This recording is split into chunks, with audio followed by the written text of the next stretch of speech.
Hi, అందరూ బాగున్నారా? చూడండి, రోడ్డు పక్కన చెట్లు ఎంత అందంగా ఉన్నాయో పూలు పూసి.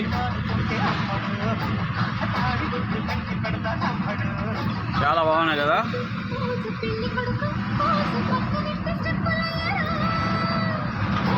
ఈ రూట్ మనకి మార్టూరు నుంచి చిలకలూరుపేట రూట్ అన్నమాట.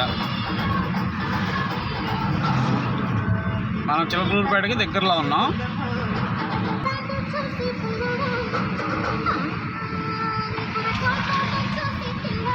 చూడండి, పూల మొక్కలు ఎంత అందంగా ఉన్నాయో.